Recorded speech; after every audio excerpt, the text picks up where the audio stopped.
What's up mga tol, Barams TV. At ngayong araw, panibagong vlog na naman, panibagong upload. Samahan niyo ako, may konting errands lang tayo. At maghahatid kay Mrs. Let's go!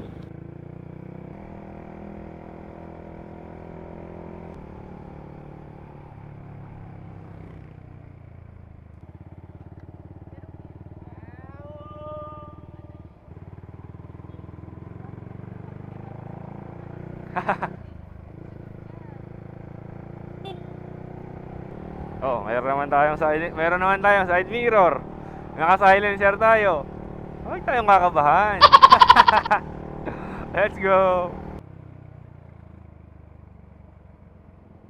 Hey.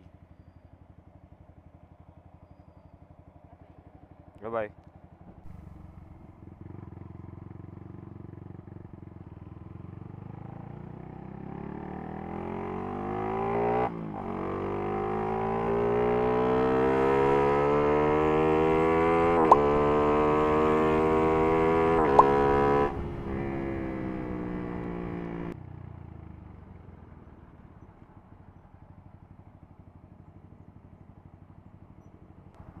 Baho na ng helmet ka.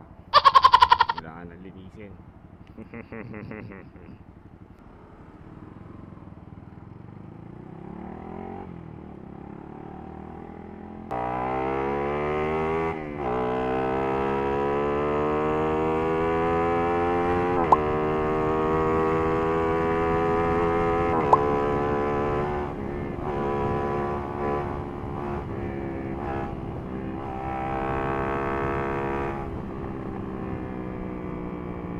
Rolling lang, rolling.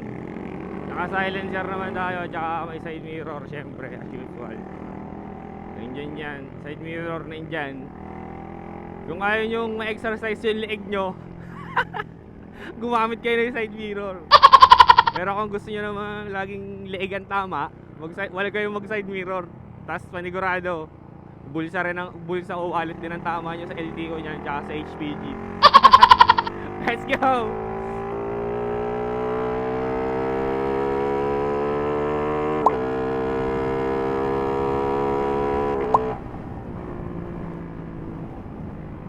Sa LB, aray nyo. Grabe na naman yung ano ngayon, oh. Yung mga enforcer ng Valenzuela. May bagong post sa sa group. Grabe, kakaibang guidelines yung ginagawa nila ngayon sa panghuhuli. Sobrang layo nga nung DB meter. Pero yung RPM ng motor pinapakawalan, parang sinasagad na eh. Sabi nga nung isang nakapollow sa atin, para daw dinadino na yun eh. I mean parang nire-remap na kasi talagang full throttle eh. Kaso yun nga dyno bed ang kalsada. Ba't kaya may ganung mga enforcer? Ibig sabihin simulat sa pool hindi nila nakakita yung guidelines na ginawa ng LTO. Alam kaya nila na may ganun, na may guidelines ng LTO. Pagkakaalam ko, yung kung paano magsukat, standard na yun. Yun yung pinakagagayanin ng lahat. Tapos, pag mga LGU yan, mga ganyan, pwede silang magpalit ng decibel based sa kanilang code, sa RA nila. Pero, hindi ko alam na yung pagsukat, which may kakaibang style na pala. Hindi nila alam kung paano. Anak ng tipak lang.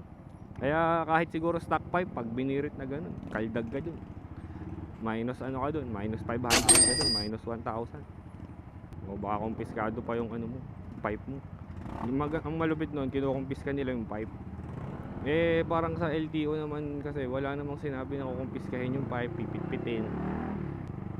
May nakita nga ako dati, post nung yung parang titanium na Akrapovic style. Titanium, mahal nun. Titanium na canister. Yung nagkukulay blue pag sobrang nainitan. Putik, inaapakan, dinudurog, pinipit-pit. Aray ko, ang sakit sa puso. Pero syempre, di ba? Kunyari, sobrang taas din naman ng decibel nun. Pwede kang pwede ka talaga nilang hulihin. Pero para sa pitpitin at para kumpiskahin, hindi ko na alam yun. Magulo na masyado. Ay, late offer na. Traffic talaga. Tapos ito, ang malupit dito sa LB sa amin, dito sa LB. Itong gilid na to, yan ito. Kung hindi na to sinisiksikan ng mga sasakyan ng tricycle, pwedeng ano makapasok yung mga motor dito. Kasi ang roadway ayun, dalawang lane diyan. Or kasi meron niyang mga poste dito kaya hindi magamit itong pangatlong lane na to. Nyeh. Ha.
Okay mga sir, so salamat sa panonood. Hanggang dito na lang yung vlog natin. Hanggang sa susunod na upload. Garms TV, signing out.